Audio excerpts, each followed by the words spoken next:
Hello, everyone. And yeah, I'm not dead.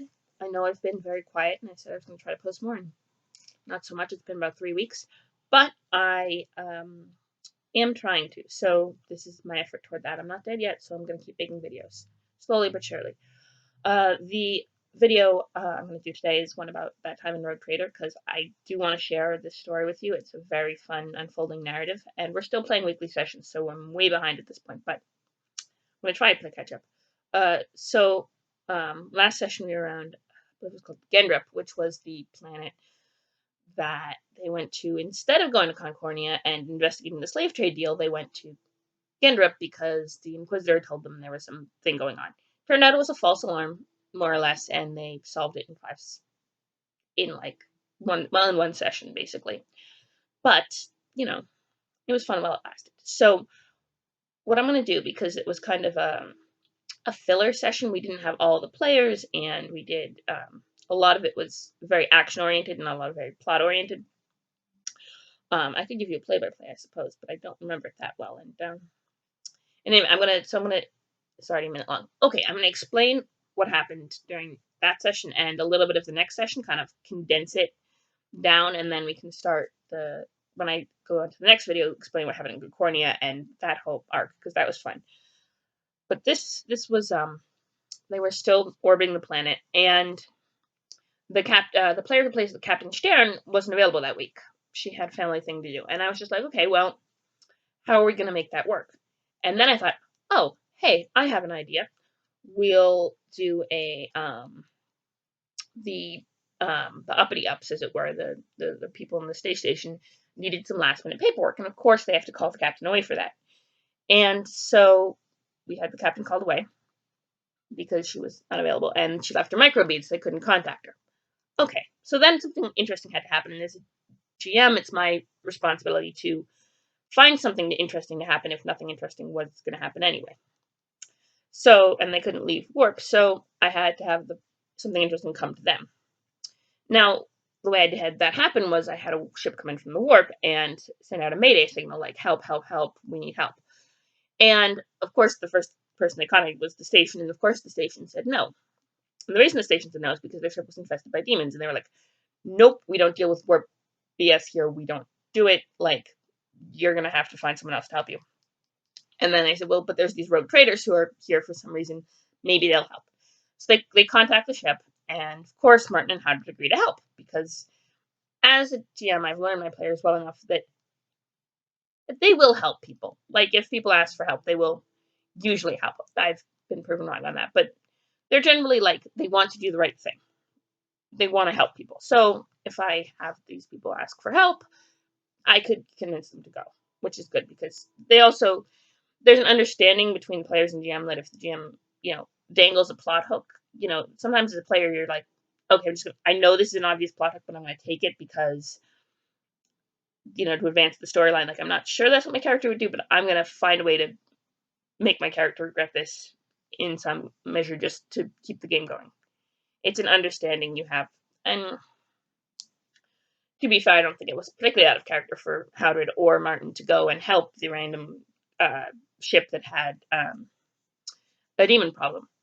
So they went over it, but that's basically the entire session was them fighting these demons. I had like 8 of them because I was going to try to make it more of a hunt thing. I had this whole map set up, but then I couldn't find my phone, so I couldn't do this whole plan for like a gritty, suspenseful room by room clearing thing. But I didn't have my phone, so I didn't have the camera on the phone I was going to use to take pictures and send them to the chat so they could see where they were. And the gritty, suspenseful thing is really hard to do without a map. So they found them all very easily, and I think I added a lot more demons than originally were there. But the whole thing with the demons was they were, boom, one shot. They were demons of Khorne, and they were vicious, fast little things, too. They had super high initiative score and were really hard to hit. They're at a -10.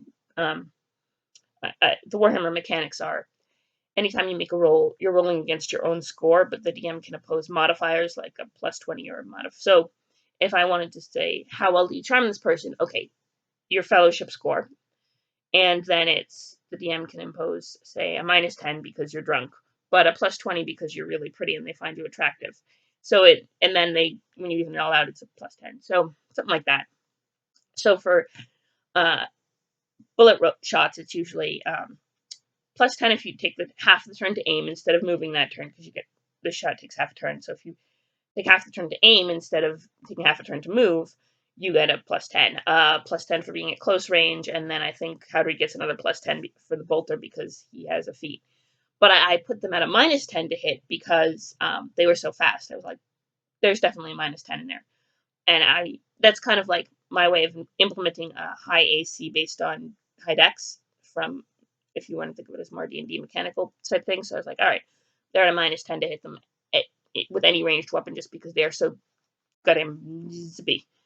Actually, any melee weapon too, because Howard actually ripped off one of their arms and beat them with it because his thing is he was super tough, and Martin was taking them all out with Psychic Scream, and it doesn't do a lot of damage, but it bypasses toughness, which for this particular group wasn't particularly a thing because they were designed to be one shot, so you do 1 point of, like 2 points of damage, and they're down because they don't have any armor and their toughness is null. They don't have any damage or toughness, and the toughness was 1, they had 1 wound. So basically 2 points of damage, and they're into the critical range, and because they're not essential NPCs, once they hit the critical range, they're dead. And yeah, so they took out all of them, and then they met the captain. Now, this was interesting. I made the captain a half Ogren. I actually have written down here all the names of all the random other crew members from the ship they ran into, some of whom died horribly, but but yeah, they met the captain, and I actually did. Here, I should probably have looked this up ahead of time, but Artilic Hymns and Jans Klein. Jans Klein. Jans Klein was the first mate. She was actually a ratling, and she was half Ogren. I don't know if any of you are super familiar with the abhumans from Warhammer 40k, but Ogrens are kind of like ogres. They're technically humans, but they're a subspecies, if you will, of incredibly large and incredibly low intelligence and incredibly tough. And and then ratlings are kind of the opposite. They're on average 3 feet tall. They're a lot like halflings, but they're actually humans, human subspecies. And they come from very different worlds, and the evolution of that. The ratling seneschal, well, she was the first mate on this ship and had been the seneschal on the effective line before the old captain kicked her off after a disagreement, and she'd been kicked off right before Martin was right after Martin was raised to Astropath after the old Astropath was killed. So she'd kind of briefly met him, and then but she kind of knew of him but hadn't spent a lot of time together. And then when he was up higher with the old captain, and then before he decided to stay when Captain Strand took over the ship. But that's a whole, So I was like, oh yeah, someone from your past. She knows who you are, and you know who she is.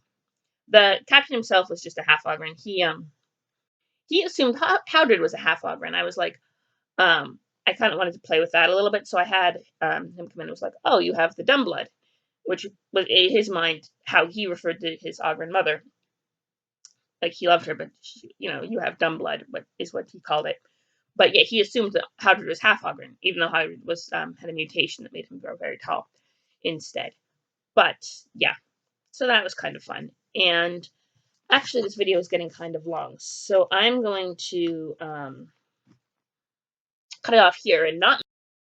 Yeah, the ending to the video got chopped off because the editing software I was using was being kind of dumb, and I was being kind of dumb, so between that, it didn't work out. And I meant to do the 2 things, but that didn't happen either. But thank you for watching, and love you guys. I'll see you next time.